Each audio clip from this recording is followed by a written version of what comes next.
In this video, we're going to talk about Taylor and Maclaurin series. This is what we've been building up to by our study of sequences and series. We've got a motivating example, which will help give us an idea of why we do what we do. So we were going to expand 3 minus 2x to the fifth so that it is an order 5 polynomial, and we can see explicitly exactly what the coefficient of each power of x is going to be. Now, a traditional way to do this would be to just go ahead and do 3 minus 2x squared, and then maybe from that figure out what 3 minus 2x cubed is, and then maybe from those two multiply them together to get to the fifth power. We're going to do this without doing any distributive property. Instead, we're going to use calculus. I know that if I expand this polynomial, this binomial to the fifth, we get this polynomial. I also know that if two polynomials are equal, then they'll be equal for each and every x value. If x is 100, this side should equal this side, even though I don't know what those coefficients are. If x is equal to 2, this side should equal this side. In particular, I can choose an x value that will make my life easy. Look at the right side there. Every term, with the exception of the very first one, has an x in it.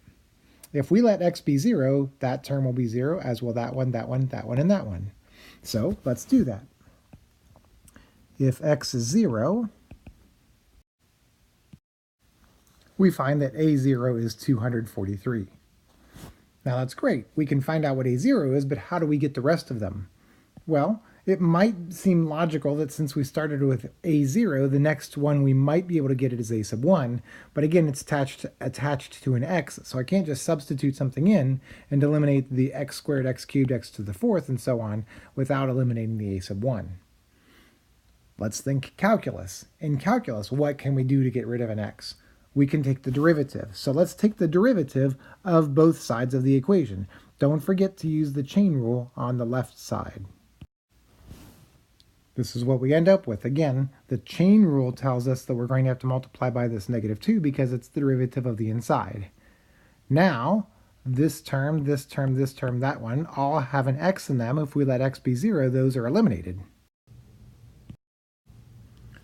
We find that a sub 1 equals -810. How do we proceed from here? Just as before. We want to get a sub 2 next if we take the derivative of the first derivative. So if we find the second derivative, we should be able to have access to a sub 2 now.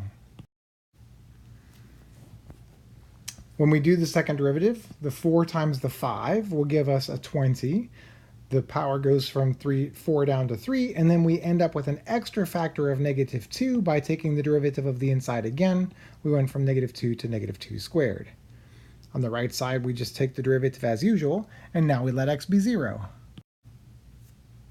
And when we do this, we have to do a little bit of solving because we end up with 2 times a2 equals 2160. Divide both sides by 2, we get 1080. Again, we keep going. We take the derivative again, and we observe that the right side is now only a quadratic polynomial. On the left side, we end up with a -2 cubed this time because we went from squared to cubed because of the chain rule. We let x be 0. When we substitute 0 in, we end up finding that 6 times a3 equals -4320, so a3 is -720. Fourth derivative. Once again, the power of -2 on the left is compounding because of the chain rule.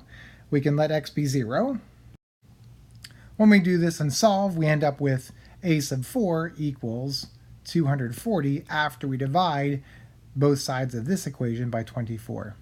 One last one, we take the fifth derivative, and without doing any actual work this time, we don't have to let x be 0 because there are no x's left. We find out that a sub 5 is -32. Let's collect all of our coefficients here. So we have a0 is 243, a1 was -810, a2 was 1080, a3 is -720, a4 is 240, and a sub 5 is negative 32. And so we'll write our final answer, the expansion of this.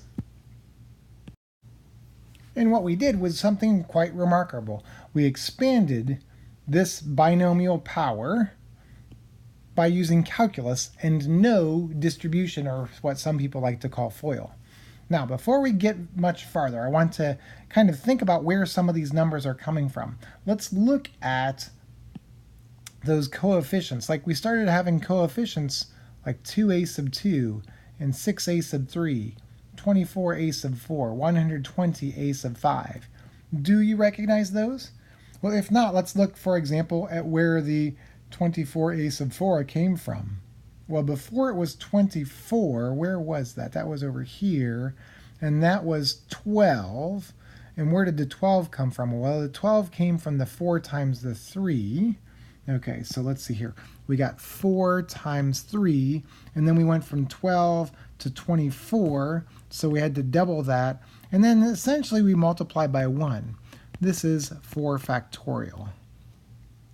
Okay? What was 4 factorial times a sub 4 equal to?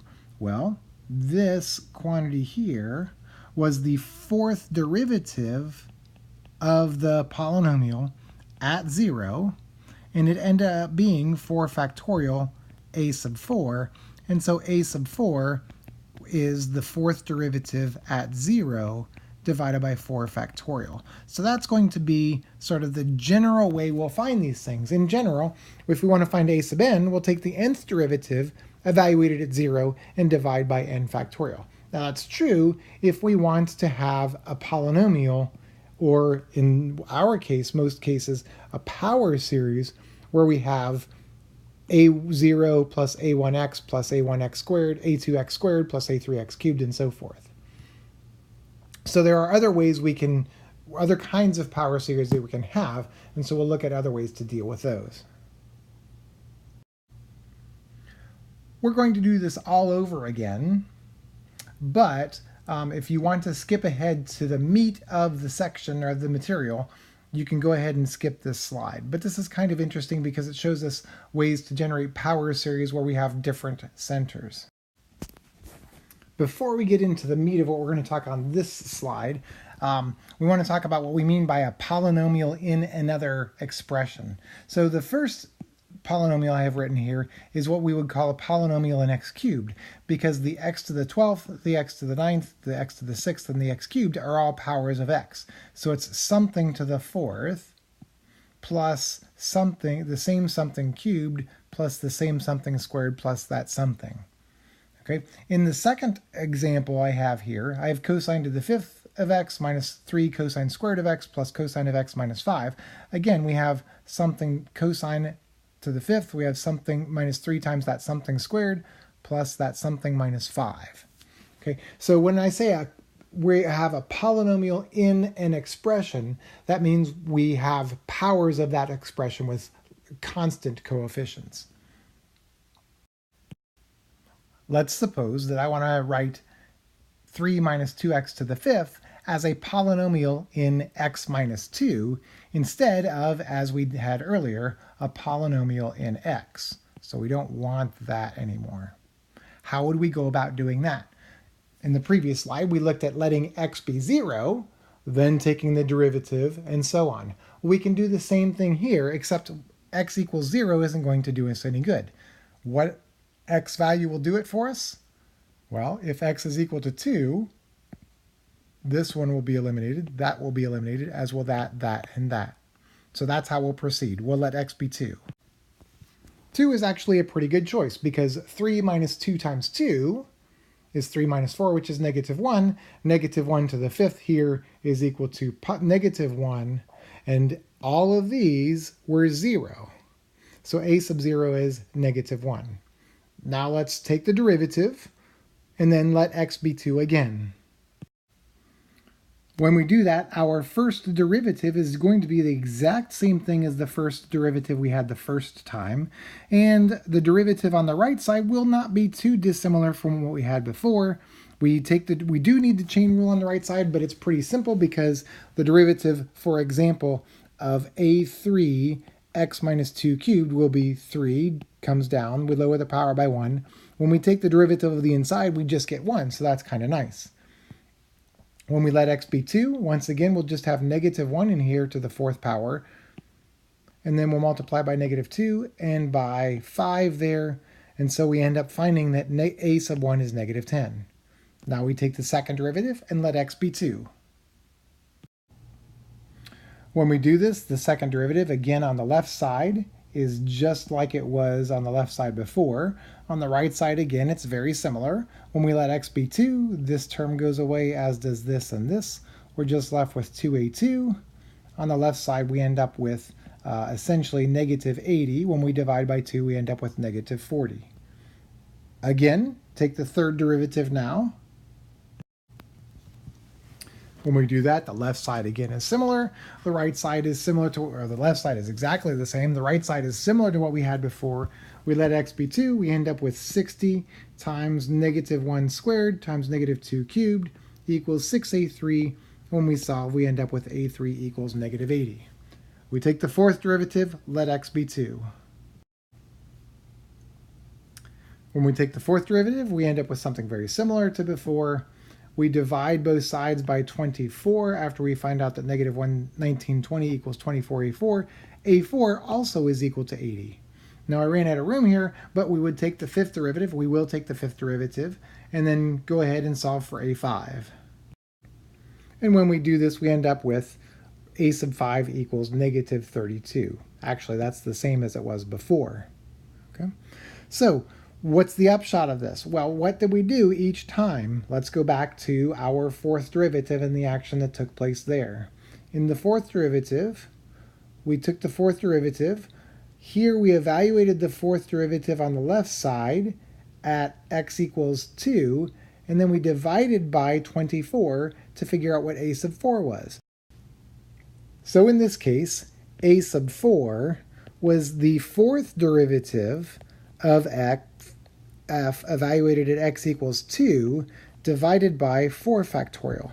The only thing that's different between this example and the previous example was the fact that we substituted 2 in instead of 0 in order to find the coefficient of not x to the fourth, but this time x minus 2 to the fourth. So that gives us a good motivation as to where the Taylor series formula and the Maclaurin series formulas come from, which we'll talk about now.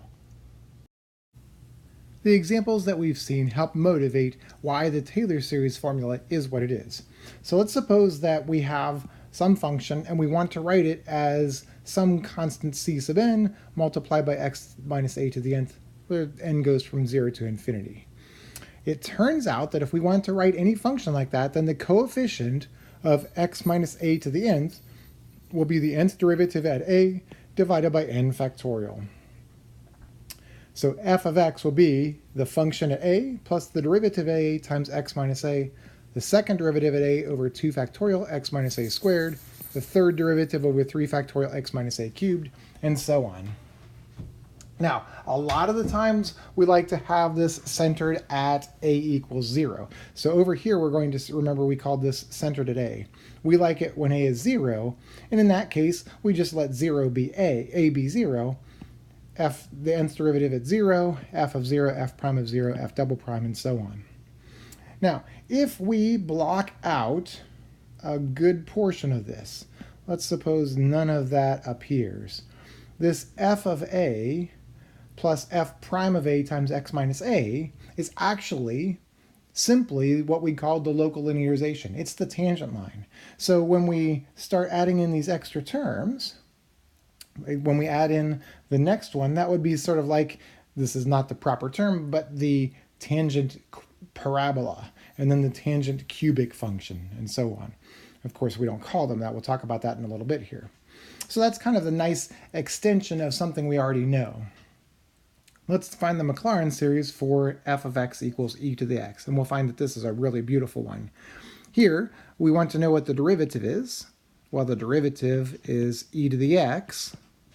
In fact, all derivatives are e to the x. So if we evaluate each derivative at 0, the nth derivative evaluated at 0 is e to the 0th, which is just 1. Now, I should mention this. The 0th derivative of a function at x is really just the function at x. You may have guessed that already. So the Maclaurin series says that e to the x is the function at 0 plus the derivative at 0 times x plus the second derivative at 0 over 2 factorial x squared, third derivative at 0 over 3 factorial x cubed, and so on. Since every derivative is 1, we have 1 plus x squared over 2 factorial plus x cubed over 3 factorial, and so on. And so e to the x is simply x to the n over n factorial as n goes from 0 to infinity. We're going to collect different Taylor series formulas and Maclaurin series formulas. This is an extraordinarily important one to know. So make sure you kind of start learning that one. Okay? Now, there are great things. Once we do this, we can learn more things using the Taylor series expansion. We want to use the series that we just found to find a series equal to e to the negative 1. Well, let's just quickly remind us what e to the x was. E to the x was the sum of x to the n over n factorial. When x is negative 1, that's what we're doing here. We're substituting negative 1 in. We end up with a series n equals 1 to infinity of negative 1 to the nth divided by n factorial. This will equal 1 minus 1 plus 1 over 2 factorial minus 1 over 3 factorial plus 1 over 4 factorial minus 1 over 5 factorial, and so on. Okay, this is actually an important constant that pops up from time to time. For example, in the area of combinatorics, one of my favorite areas of study, e to the negative 1 helps us approximate the number, actually calculate the number of ways we can return things to their respectful owners so that nobody gets their own back. So for example, if I take, if I give a test to 20 students and I collect them and then I hand them back at random, how many ways are there to distribute them so that nobody gets their own back? Well, it turns out that the number of ways to do that is n factorial times e to the negative 1, or n factorial divided by e.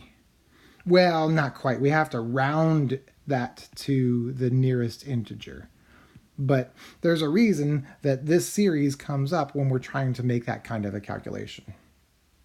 Okay, so we've seen that we could take the series and substitute negative 1 in for x. Well, we can substitute lots of things in for x. For example, we can substitute negative x squared in for x. So let's do that.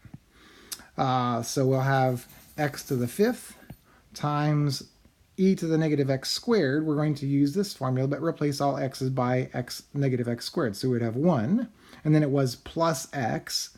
Well, it's not plus x anymore. It's plus the opposite of x squared. And then plus, well, x squared, but it's the negative x squared squared over 2 factorial plus negative x cubed squared, negative x squared cubed over 3 factorial plus negative x squared to the 4th over 4 factorial, and so on. And if we simplify, we'll get x to the 5th times 1 minus x squared plus x to the 4th over 2 factorial minus x to the 6th over 3 factorial plus x to the 8th over 4 factorial, and so on. Now, when we distribute the x to the 5th through, we end up with this sum. Each of the exponents increases by 5. And if I want to write this in summation notation, I notice that the exponents increase by 2 every time. So I will have, let's say, x to the 2n, but we're off. We're off of an even number because 2n would represent an even number by 1. So I'll add 1. We need to choose the value of n where to start. Well, when n is 2, that would give us 5, wouldn't it? So we'll start from 2 and go off to infinity. We're going to divide by, x to the 9th. Let's see here. I'm going to write this. This is n equals 2, n equals 3, n equals 4. So at n equals 4, the factorial I have is 2. At n equals 5, the factorial I am taking is of 3. So it's n minus 2 factorial. And then we need to acknowledge the fact that it's changing signs. Once again, I'd just like to blindly do -1 to the nth and see if that works. When n is 2, we have a positive value.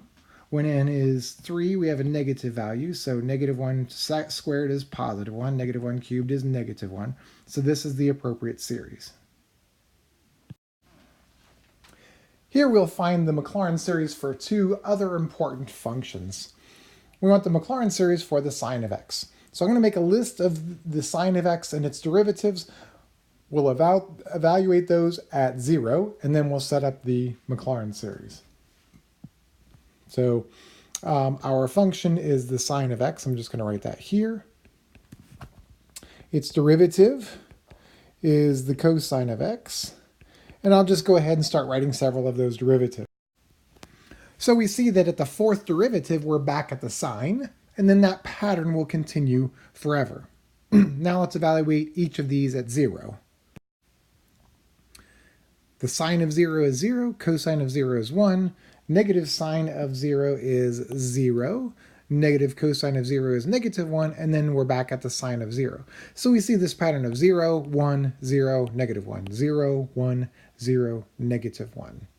Let's put this all together. We know the formula for the Maclaurin series. And here we have the standard formula for the Maclaurin series.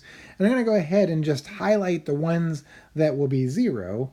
Remember that the sine of 0 is 0, so that's f of 0. F double prime of 0 is 0. F, the fourth derivative of 0, is 0. So that would wipe out this guy, and this guy, which leaves us just with the odd powers, and we'll go ahead and start sticking those in. Here we'll have f prime of 0 we saw was 1, so that's just going to be x. F triple prime, notice, is -1, so we would have minus x cubed over 3 factorial. The fifth derivative, which we did not list, it would come here.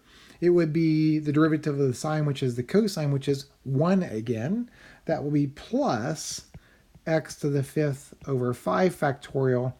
When we get to the 7th derivative, we end up with negative cosine again. That will be minus x to the 7th over 7 factorial, and so forth. If we want to put this in summation notation, it would be the sum. Now I notice that the exponents increase by 2, so I'm going to put a -1 to the n in there. We might adjust that later.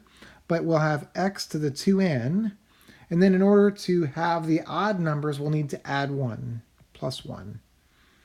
That would mean that in order to have x to the first as our first term, I want to choose a value of n that would give me 1 up here. Well, that would be n equals 0. So n is equal to 0. We're going to go to infinity. Now, if I do that, let's make sure that this works correctly. When n equals 0, -1 to the 0th is +1, and our first term is positive. When n equals 1, our second term would be -1 to the first, -1. It works out perfectly. Now, the only thing we haven't accounted for is the denominator. Fortunately, the denominator is a factorial. And we're taking the factorial of whatever the exponent is. So that is our Maclaurin series for the sine of x. Once again, it's a very important series, just like it was for the e to the x, so it's one you should sort of jot down and review from time to time. All right. Now let's go ahead and look at the cosine. We want the Maclaurin series for it. Now we could do the same thing we did for the sine. Over here, we did all the derivatives, and then we substituted those values into the derivatives up here, and we could do that. But because we have the cosine, and because we know a relationship, a calculus relationship between the sine and the cosine, we're going to take advantage of that. So in order to get the cosine, I'm going to take the derivative of both sides of this equation here. Take the derivative of the sine, and then take the derivative of this business down here. And those should be equal to each other. So let's just write this out formally. I want the derivative with respect to x of the sine of x. It should be equal to the derivative with respect to x of x minus x cubed over 3 factorial plus x to the 5th over 5 factorial minus x to the 7th over 7 factorial, and so on.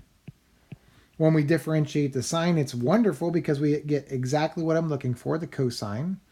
Derivative of x is 1 minus 3x squared over 3 factorial plus 5x to the 4th over 5 factorial minus 7x to the 6th over 7 factorial, and so on.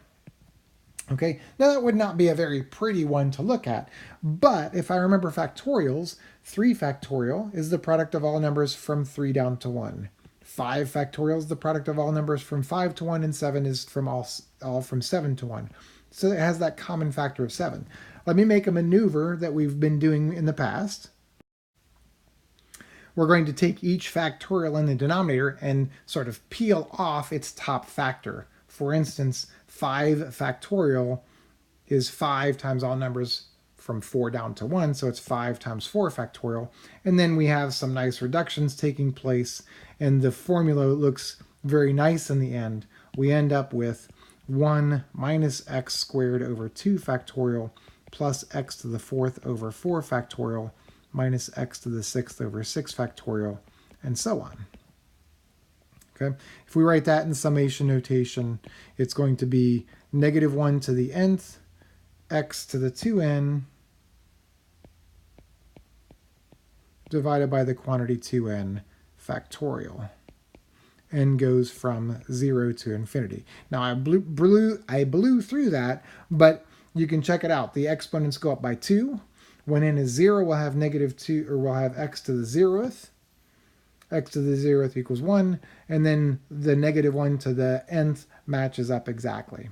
Okay, so this is once again another formula that you should start committing to memory. And what I like to think about it is the sine has all of the odd terms in it. The cosine has all of the even terms in it. And they're alternating in sign. So it's almost as if we took e to the x and peeled off the odds, peeled off the evens, and turned them into pluses and minuses. Okay? Now, here's a way that's nice to remember this. Here I have drawn the sine function, y equals the sine of x, that's the one in black, and I've drawn in blue the cosine function. The cosine function, notice, is symmetric about the y-axis. It's symmetric about the y-axis, which means if I flipped it over the y-axis, it would land back on itself. Functions that are symmetric about the y-axis are what are known as even functions, and notice the cosine has even powers. On the other hand, the sine function is symmetric about the origin. Well, what does that mean? One way to view it is if you take the graph and rotate it 180 degrees, you land back on itself, centering yourself at the origin, of course. So symmetric about the origin has that rotational symmetry. The sine is an odd function. It contains the odd powers. Now that we've talked about Taylor series, we're going to talk about Taylor polynomials. I kind of like to get a feeling that the Taylor series, that any series is almost like an infinite polynomial. A Taylor polynomial will be one of these Taylor series chopped off after a certain point. Okay, so the Taylor polynomial of degree n is the polynomial we get by stopping when we get to x to the nth. We want all Taylor polynomials up to degree 6 for the cosine of x. We already have it. We already have the Taylor series. Getting the Taylor polynomials will be easy. The 0th degree Taylor polynomial will simply be T0 of x. It's the term going up to and including the 0th power of x, which is just the first term, which is 1. Okay. On the other hand, the first Taylor polynomial of degree 1, would be taking all the terms up to 1. Now, wait a minute. I just did this. Maybe I've forgotten it already. Cosine of x goes 1 minus x squared over 2 factorial plus x to the 4th over 4 factorial. It's an even function, so we get those even powers. Well, I'm supposed to go all the way up to and including x to the first power because that's the polynomial I'm dealing with. Well, there is no first power, so if you want to, you could simply write this as 1, or if you want to be obnoxious about it, or really blatant about it, you could write it as 1 plus 0x. Well, that's still just going to equal 1. The second degree Taylor polynomial will be, so it'd be 1 everything up to the x squared term. Well, that gets us up to here. So 1 minus x squared over 2 factorial. Perfect, but how about t sub 3? T sub 3, we would go up to the x cubed term. There is no x cubed term, so just like t1 and t0 are equal, this is going to be the same as the third degree Taylor polynomial. The fourth degree Taylor polynomial will continue. We'll get this next term in there. And so we get t4 is 1 minus x squared over 2 factorial plus x to the 4th over 4 factorial. That's also going to be the fifth degree Taylor polynomial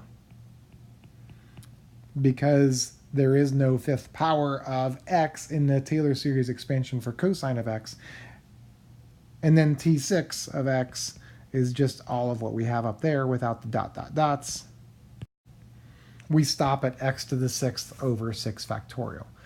Now, there's a reason we do this, and the reason we look at Taylor polynomials is because they give a good approximation for the function near the center. And in our case, because we're doing Maclaurin series, in other words, Taylor series with the center of 0, because we're doing the Maclaurin series, things will be very close to the cosine of x near x equals 0. And here we have the cosine function, which is dotted here, along with these Taylor polynomials. The Taylor polynomial of degree 1 is just, well, of degree 0 and degree 1 is just the line y equals 1. The quadratic one is 1 minus x squared over 2 factorial. That's this guy. Now look, where is that dotted line? It's all mushed together with these Taylor polynomials. Okay, so somewhere right around in here, you start to see a little bit of breaking between the Taylor polynomial and the cosine function. The green one is the fourth degree Taylor polynomial. Notice how it lasts, it stays along the cosine better than the pink one does for a little bit longer. And then the purple one is the sixth degree Taylor polynomial, which really does a good job until you get down to maybe even well past negative pi over 2 and pi over 2. That's why we like it, because we can use Taylor polynomials to approximate the functions.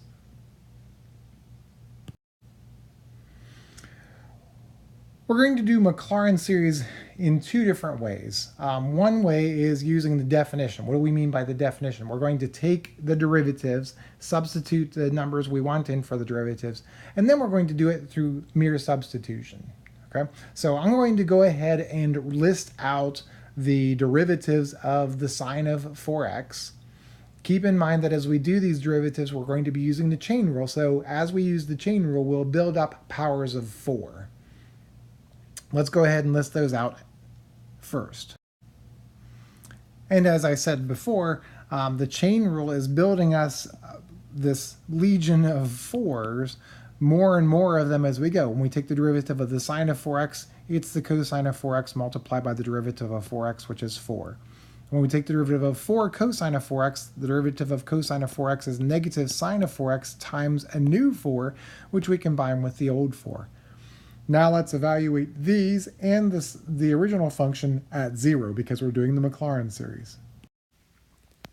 When we do this, we probably could have predicted this, but we end up with 0 for the original function at 0, 4 for the derivative 0 for the second derivative, negative 4 cubed for the third derivative, and in general, it looks like only the odd ones that will survive once again, just as we had when we did the sine function. Okay, the only difference is, instead of going as we did in the previous one, we went 1, negative 1, and then we went 1, negative 1, we have powers of 4. So 4, negative 4 cubed, well, on the fifth derivative, I'll be up to 4 to the fifth. On the seventh derivative, I'll be at negative 4 to the seventh, and so on. Going back to the formula, the sine of 4x should be the function at 0 plus the derivative at 0 at times x plus the second derivative at 0 over 2 factorial. I always forget the 2 factorial. Don't be like me. And then the third derivative at 0 over 3 factorial x cubed, and so on. And so we end up with, if we predict what's going to happen, we'll only have, once again, the even derivatives and the original function will go away. Only the odd survive. And so for f prime of 0, we'll just have 4x. For the third derivative, we have negative 4 cubed over 3 factorial. And that's multiplied by x cubed. As I mentioned, when we get to the fifth derivative, we'll have 4 to the fifth. That'll be positive 4 to the fifth divided by 5 factorial x to the fifth minus 4 to the seventh over 7 factorial x to the seventh, and so on. In general, if we want to write it in summation notation, we would have the sum n equals 0 to infinity, and we would have negative 1 to the nth, and then I'd also have, 4 to the 2n plus 1, x to the 2n plus 1 divided by 2n plus 1 factorial.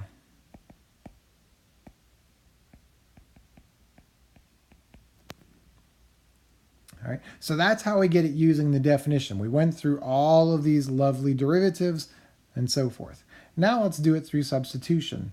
I remember that, and I'm going to use a different variable here, sine of y equals going to be y minus y cubed over 3 factorial plus y to the fifth over 5 factorial minus y to the seventh over 7 factorial, and so on. But we said through substitution, our y is simply 4x. So each of the y's that are in here will replace by 4x, and we'll see that we get the same thing.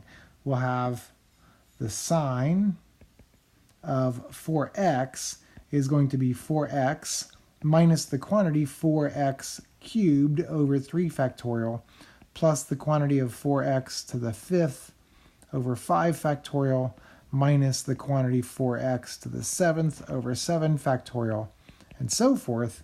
And using properties of exponents, we can say 4x to the fifth, for example, is the same as 4 to the fifth, x to the fifth.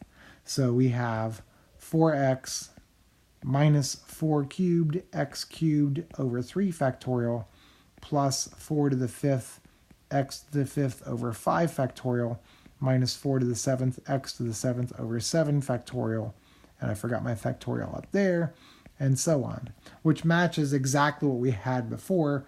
I wrote it slightly differently, but they're the same thing. So you want to make some decisions if you're allowed them. If you are asked to do it by the definition, then you have to do the first option. If you're asked to do it with substitution, you have the second option. But you make some decisions. Which do you think is easier if you have that choice available? And go with that choice instead. This video is getting a little bit long, so I'm going to go ahead and make a second video. Watch for part 2 of Taylor and Maclaurin series.